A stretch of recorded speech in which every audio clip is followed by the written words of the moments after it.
Slow down for a moment and take a breath.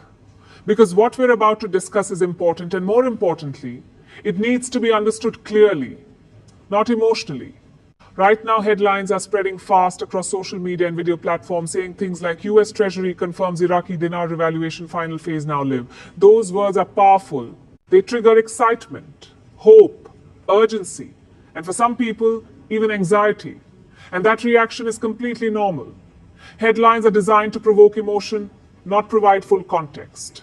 They are meant to pull you in, not protect you. That's why today, on Dinar Today, we're going to slow this down, strip away the hype, and talk calmly, logically, and realistically about what is actually happening, what is not happening, and how you protect yourself while staying informed. Let me be very clear from the start. This is not about selling dreams. This is not about promising timelines, secret rates, or overnight wealth. This is about understanding signals inside the global banking system and learning how real financial change actually unfolds. Because the people who get hurt in moments like this are not the uninformed, they are the emotional, and our goal is clarity, not chaos. First, we need to address something critical. Major global banks, institutions like JP Morgan Chase, Citibank, Wells Fargo, HSBC do not operate by handing out secret information. They do not have employees quietly calling investors with inside rates, private redemption appointments, or early access lists. That is not how regulated banking works. If anyone tells you they have a bank contact offering special treatment, walk away immediately. That is a scam every single time. Real banks are conservative, quiet, and heavily regulated.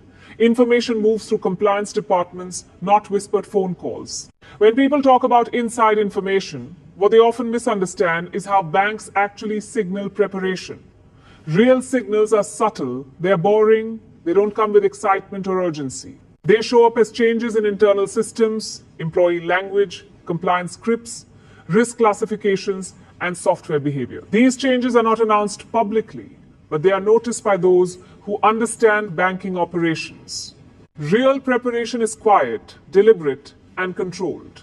Now let's talk about the Iraqi dinar specifically. For many years, the response from US banks regarding IQD was instant and dismissive. We don't deal with that currency. It's not supported. We cannot help you. End of conversation. No discussion, no nuance, no flexibility. That tone mattered because it reflected complete disinterest and high perceived risk. But recently, something subtle has shifted, and in banking, subtle shifts matter. The language has changed, not to excitement, not to approval, but to caution and neutrality. Instead of "we cannot," responses are increasingly phrased as "we do not currently offer that service" or "not at this time." That difference may sound small, but it is enormous in financial system. Cannot is a permanent wall. Currently do not is a temporary position. It leaves room for future change. Banks choose words carefully. Every word is approved, reviewed, and intentional. At the same time, internal banking systems categorize currencies in multiple ways: active, inactive, restricted, under review. When a currency moves from one classification to another, it doesn't make headlines, but it triggers internal attention. Employees are trained differently. Compliance guidelines are updated. Risk models are adjusted. And here's the key point. Banks do not spend money preparing for currencies they believe have no future relevance. Preparation costs money, training costs money, system testing costs money. Banks do not do this casually. This is why attention matters. Attention does not equal activation. Attention does not equal revaluation tomorrow. But attention does mean reassessment. And reassessment is always the first step before any financial action. Now let's step back and look at the broader picture. Iraq has been undergoing long-term economic restructuring for years. This includes banking modernization, anti-corruption measures, regulatory alignment, and increased integration with the global financial system. This is slow, methodical work. It's not flashy, but it's real. Global financial institutions monitor these developments closely because they affect risk exposure, compliance obligations, and currency handling policies. What we are seeing now aligns with observation, not hype. And let me repeat this clearly. No major bank is offering secret exchange rates or private redemption appointments. Anyone claiming otherwise is lying. The real story is not dramatic. It is subtle. Less dismissal, more neutrality. That's it. That's what has changed. Banks operate on risk assessment, not emotion. They don't get excited. They don't chase rumors. They calculate probabilities. If the Iraqi dinar were considered permanently unviable, banks would continue to ignore it entirely. But when language softens, systems adjust, and internal classifications change, it signals that risk perception is being re-evaluated. That does not guarantee profit, timing, or outcomes. It guarantees attention, and attention is new. Employee training is another important piece. Banks constantly update internal scripts that define exactly what employees are allowed to say.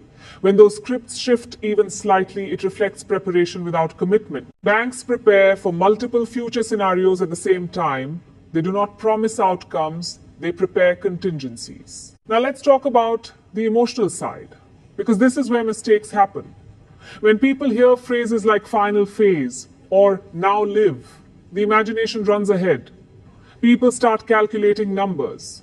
They imagine lifestyle changes. That reaction is human, but it's also dangerous. Real financial change does not happen emotionally.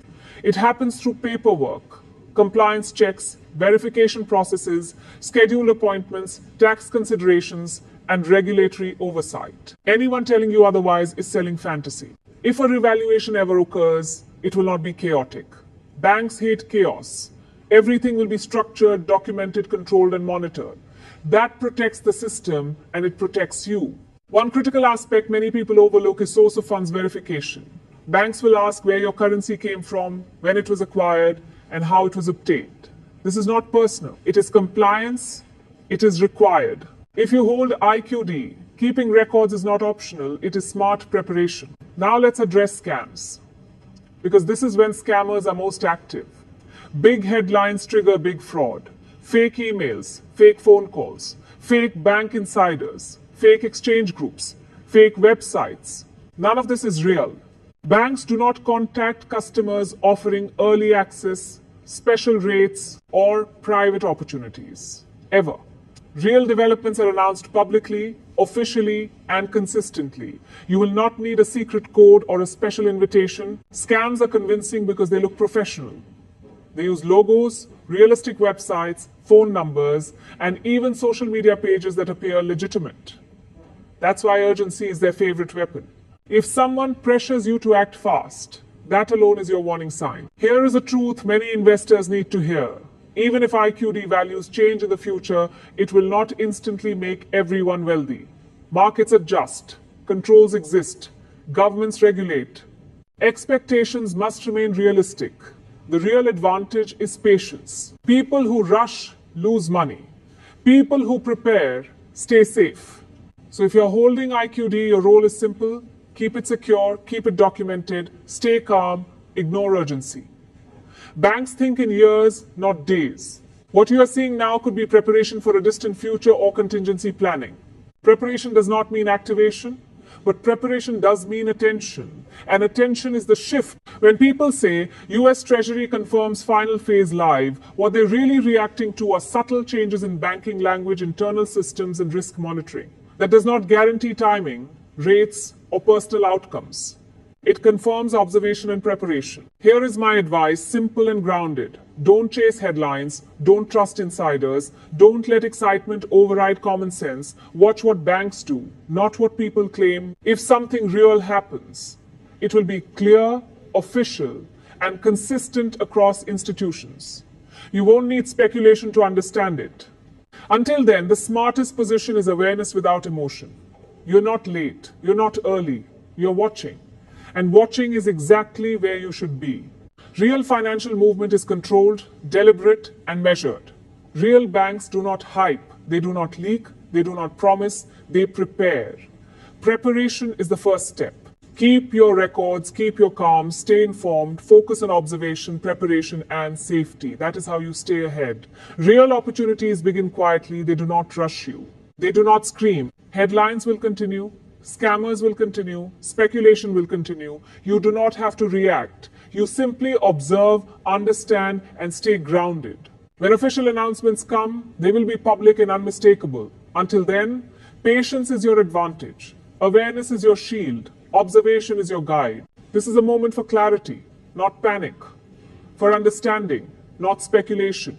Everything else is noise. And before I go, if you want to stay updated in one place, you can visit dinaropinions.com. A simple Google search will take you there, where you can find consolidated dinar news, opinions, and guru updates all on one page. Use it as a reference, not as a trigger for emotion. This is Dinar Today. Stay calm, stay informed, stay protected.